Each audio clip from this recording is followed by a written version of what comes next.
أعوذ بالله من الشيطان الرجيم. بسم الله الرحمن الرحيم. وإذ قال موسى لفتاه لا أبره حتى أبلغ مجمع البحرين أو أمضي حقبا.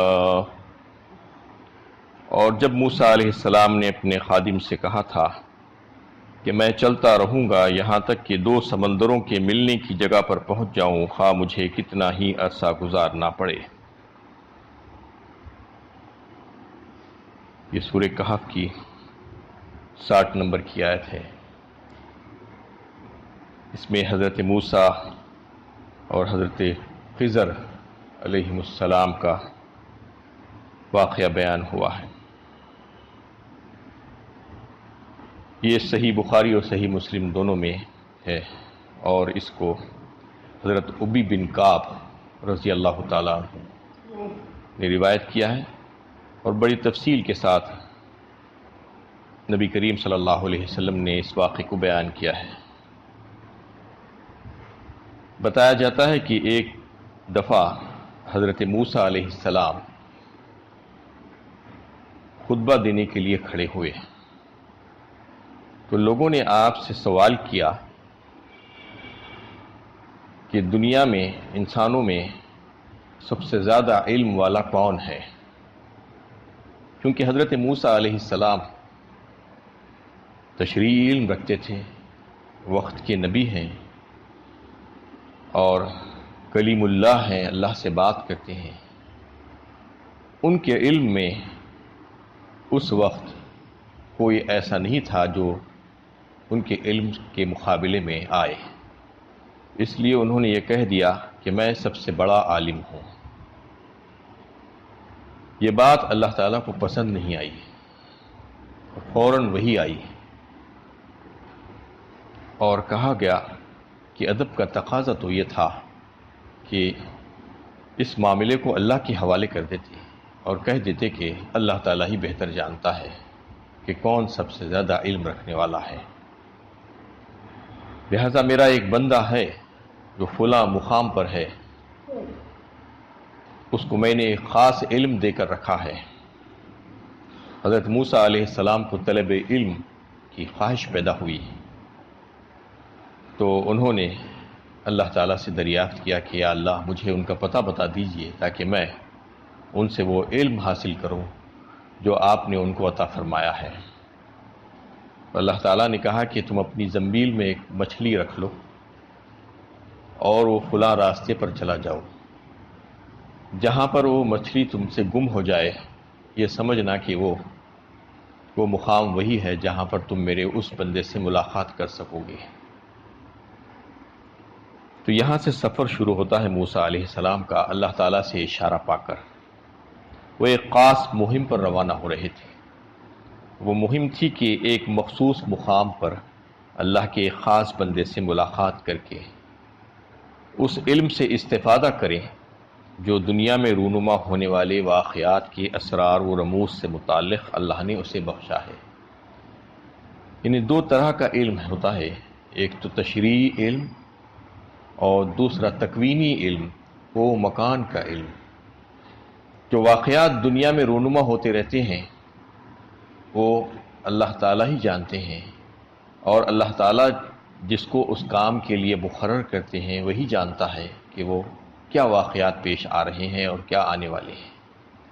تو اس میں یہ بتا دیا گیا کہ وہ علم اللہ تعالیٰ نے وہ ایک اپنے بندے کو عطا فرمایا تھا، اور اس سلسلے میں حضرت موسیٰ علیہ السلام اس سفر پر روانہ ہوئے۔ اس سفر میں انہوں نے اپنے خادم کو ساتھ لیا اور چلتے وقت ان پر اپنے اس مصمم ارادے کا اظہار کیا تھا کہ اس سفر میں کتنا ہی وقت لگ جائے، بہرحال مجھے جاری رکھنا ہے یہ سفر یہاں تک کہ مقررہ منزل تک پہنچ جاؤں، اور وہ منزل مجمع البحرین، دو سمندروں کی ملنے کی جگہ تھی۔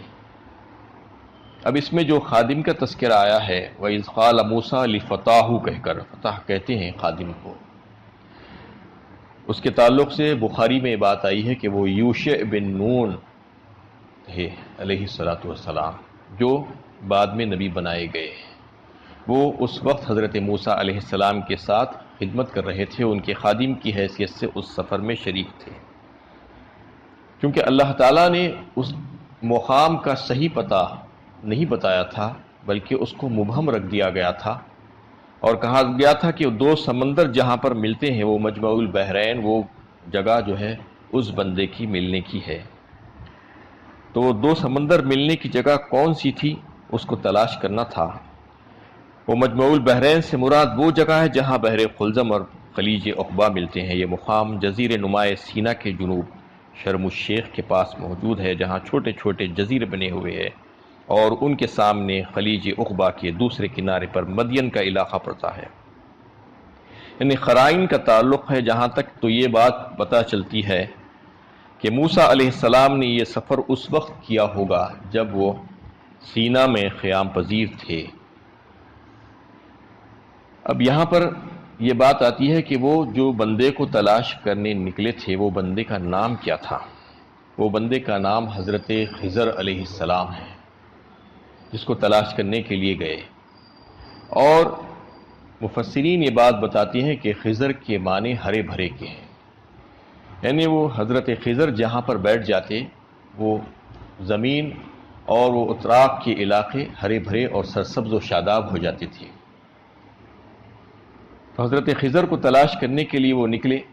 اللہ تعالیٰ نے قرآن میں ان کے تعلق سے یہ وضاحت نہیں فرمائی کہ وہ نبی تھے یا ولی تھے، لیکن جمہور علماء کے نزدیک وہ نبی تھے، اس وجہ سے کہ اس واقعے میں کچھ باتیں جو بیان ہو رہی ہیں وہ قطعی طور پر بعض تو ایسے ہیں کہ جو شرعی حکم کے خلاف ہیں۔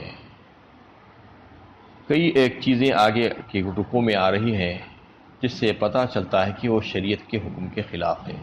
شریعت کے حکم کے خلاف اور اس کی استثنائی صورت اسی وقت ہو سکتی ہے جب وحی الہی ہو اس سلسلے میں، ورنہ کوئی بھی شریعت کے حکم کو ٹال نہیں سکتا، بدل نہیں سکتا۔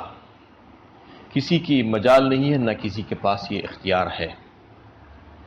حالانکہ ولیوں کو کشف کے ذریعے سے اور الہام کے ذریعے سے کچھ باتیں معلوم ہوتی ہے۔ اللہ تعالیٰ اپنے بندوں کو کئی ایک ذرائع سے جو ہے علم عطا فرماتے ہیں، تو ولیوں کو بھی اپنے نیک بندوں کو اللہ تعالیٰ کشف و الہام کے ذریعے سے کچھ باتیں ان کو معلوم کرا دیتی ہیں، لیکن وہ حجت اور دلیل نہیں بن سکتی شریعت کے مقابلے میں۔ کوئی یہ نہیں کہہ سکتا کہ مجھے الہام ہوا ہے، مجھے کشف کے ذریعے سے یہ بات معلوم ہے، لہٰذا میں یہ شریعت کے خلاف شریعت کے قانون کو توڑ سکتا ہوں۔ یہ ممکن نہیں ہے، یہ اختیار کسی کو نہیں دیا گیا ہے، یہ حجت نہیں بن سکتی کسی بھی شرعی حکم کو ٹالنے یا توڑنے کے بدلنے کے سلسلے میں، سوائے یہ کہ وحی الہی ہو۔ وحی جو ہے نبیوں ہی کے اوپر آتی ہے، غیر نبی کے اوپر وحی نہیں آ سکتی۔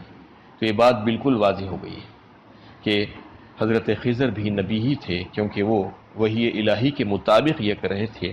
وما فعلته عن امری ذلك تاویل ما لم تستطیع علیہ صبرا، آگے آ رہا ہے اسی واقعے میں کہ انہوں نے حضرت موسیٰ علیہ السلام کو آخر میں یہ جواب دیا کہ میں جو کچھ بھی کر رہا ہوں امر الہی کے مطابق کر رہا ہوں، یہ اللہ تعالیٰ کا حکم ہے، اس کے مطابق میں کر رہا ہوں، لیکن آپ اس پر صبر نہیں کر سکے۔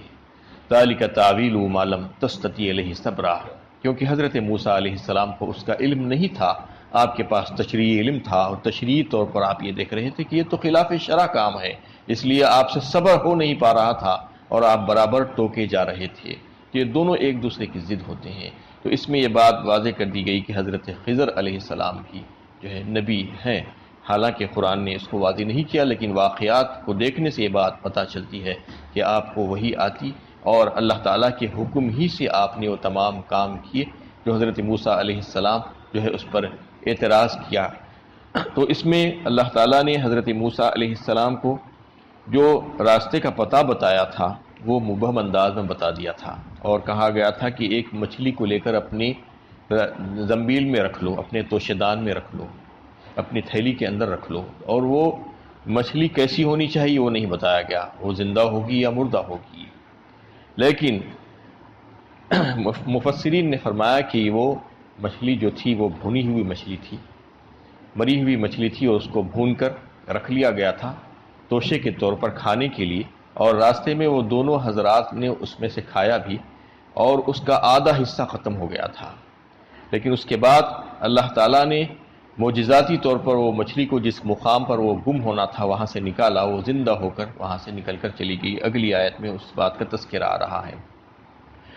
حضرت ابن عطیہ اور دیگر اصحاب نے یہ بات کی طرف توجہ کی اور بتایا کہ وہ مچھلی کو اللہ تعالیٰ نے باقی رکھا، وہ مچھلی سمندر میں گئی زندہ ہو کر، اور پھر اس کو بہت سے لوگوں نے دیکھا۔ حضرت ابن عطیہ کا بھی جو ہے یہ بات قول ہے کہ انہوں نے بھی اس مچھلی کو دیکھا جو ہے جس کی ایک کروٹ باقی تھی، ایک کروٹ کھا کر ختم کر دی گئی تھی، یعنی آدھی مچھلی بچی ہوئی تھی۔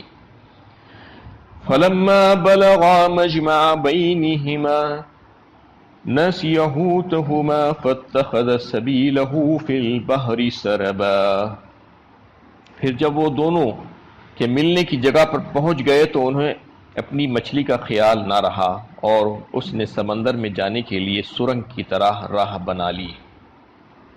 اب جو وہ راستہ طے کرتے ہوئے جانے لگے اور جس مقام پر انہیں رکنا تھا وہ مقام پر وہ رکے، اور حضرت موسیٰ علیہ السلام اس وقت ان کو آنکھ لگ گئی، اور حضرت یوشع بن نون ان کے جو خادم تھے وہ ہوشیار تھے، بیدار تھے، انہوں نے دیکھا کہ ایک مچھلی اپنے توشیدان سے نکل کر ایک عجیب و غریب انداز میں سمندر کے اندر چلی گئی، سرنگ بناتی ہوئی۔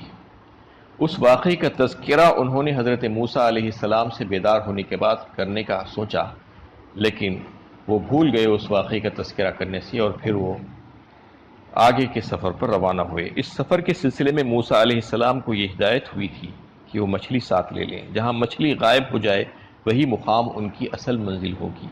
یہ مچھلی ان کے خادم نے توشیدان میں رکھی تھی، کیونکہ اس کے ذریعے منزل کی نشاندہی ہونے والی تھی، اس لیے اس معاملے میں چوکنا رہنے کی ضرورت تھی، مگر دونوں کو اس کا خیال نہیں رہا۔ موسیٰ علیہ السلام تو آرام کر رہے تھے اور ان کے خادم نے مچھلی کو نیچے سے راہ نکال کر سمندر میں جاتے ہوئے دیکھا، اور مچھلی زندہ ہو کر توشیدان سے سمندر میں چلی گئی۔ یہ اللہ تعالیٰ کا کرشمہ قدرت تھا، جو اس لیے ظہور میں آیا تھا کہ اپنے رسول کو منزل کا پتہ بتا دیا جائے۔ اس سے یہ بھی ظاہر ہوا کہ اللہ کے لیے کسی بھی مردہ چیز کو زندہ کر دینا کوئی مشکل بات نہیں، یہ اللہ کی قدرت سے بعید نہیں ہے۔ تو اس میں یہ بات واضح ہو گئی کہ مچھلی ایک عجیب و غریب انداز میں نکل کر سرنگ بناتی ہوں، فی البحر سربا، فرمایا اس طریقے سے جیسے زمین کے اندر کوئی چیز جو ہے رکھ دی جاتی ہے، سرنگ بنا کر راستہ بنا دیا جاتا ہے، بالکل پانی میں بھی وہ مچھلی اسی طریقے سے راستہ بناتی ہوئی جا رہی تھی، یعنی جہاں جہاں سے گزر رہی تھی وہ سرنگ کی طرح پانی وہاں سے ہٹتا جا رہا تھا۔ فَلَمَّا جَاوَزَا قَالَ لِفَتَاهُ آتِنَا غَدَاءَنَا لَقَدْ لَقِينَا مِن سَفَرِنَا هَذَا نَصَبًا۔ جب آگے بڑھے تو موسیٰ نے کہا اپنے خادم سے کہ لاؤ ہمارا کھانا، اس سفر سے تو ہمیں بڑی تکان ہو گئی ہے۔ قَالَ أَرَأَيْتَ إِذْ أَوَيْنَا إِلَى الصَّخْرَةِ فَإِنِّي نَسِيتُ الْحُوتَ وَمَا أَنسَانِيَهُ إِلَّا الشَّيْطَانُ أَنْ أَذْكُرَهُ وَاتَّخَذَ سَبِيلَهُ فِي الْبَحْرِ عَجَبًا۔ اس نے کہا آپ نے دیکھا نہیں جب ہم چٹان کے پاس ٹھہرے تھے تو مجھے مچھلی کا خیال نہ رہا، اور یہ شیطان ہی ہے جس نے مجھے ایسا بھلانے ڈال دیا کہ میں اس کا ذکر نہ کر سکا۔ اس نے سمندر میں جانے کی راہ عجیب طریقے سے نکال لی۔ پھر جب اس مقام کو چھوڑ کر آگے بڑھے تو ابھی موسیٰ علیہ السلام کی آزمائش چل رہی تھی، یعنی پہلے تو مقام کا صحیح پتہ نہیں بتایا گیا بلکہ مبہم رکھا گیا تھا، اور پھر جس مقام پر جانا تھا وہاں پر پہنچنے کے بعد بھی غفلت ہو گئی، اور پھر اور آگے بڑھ گئے، ایک دن اور ایک رات کا سفر آگے کرتے ہوئے آگے بڑھ گئے۔